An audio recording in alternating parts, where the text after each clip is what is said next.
डेरा इस्माइल खान में सैलाब ने हर सू तबाही मचा दी है। सैलाबी रेलों ने लोगों से छत छीन ली है। हमारा नुमाइंदा सैफ शिरानी इस वक्त एक ऐसी फैमिली के साथ मौजूद है जिनका घर तबाह हो चुका है। सैफ, आगाह कीजिएगा। जी शुक्रिया। डेरा इस्माइल खान के इलाके पुश पुल पर जहां सैलाब ने तबाही मचाई है, हर तरफ तबाही है, तो वहीं एक ऐसी फैमिली भी है जिनका जो पूरा घर है वो मुनहदिम हो चुका है। कुछ भी नहीं रहा है। जो बिस्तरे, चारपाई या खाने पीने की जो जितने भी अशिया थी वो सब कुछ सैलाब की नज़र हो चुका है। और इस वक्त हम फैमिली के दरमियान मौजूद है, इनसे जानते हैं कि उनको किन मुश्किलात का सामना है। अच्छा, क्या कहेंगे, सैलाब के बायस कितना नुकसान हुआ है?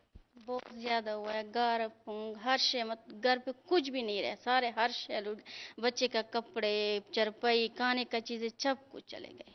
अच्छा, आप ये बताइए, आप क्या काम करते हो और आप घर को कैसे बनाएंगे? हुकूमत ने कोई इमदाद दी है कि?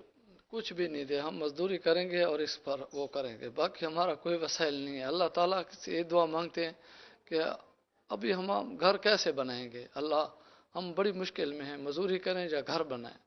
हुकूमत से ये चाहते हैं कि हमारे साथ मेहरबानी करके जो जितने लोग हैं परेशान हैं सबकी इमदाद जो हो सके करें, बस ये हम चाहते हैं। बाकी जी बिल्कुल, इनका यही कहना है कि मैं एक मज़दूर हूँ। अब इस सोच में हूँ कि मैं मज़दूरी करके घर के लिए कुछ कमाऊँ या घर बनाऊँगा। अब हुकूमत से इसका यही मुतालबा है कि फौरी तौर पर जो इमदादी कार्रवाई है वो जारी करे और हमारी मदद करे। जी।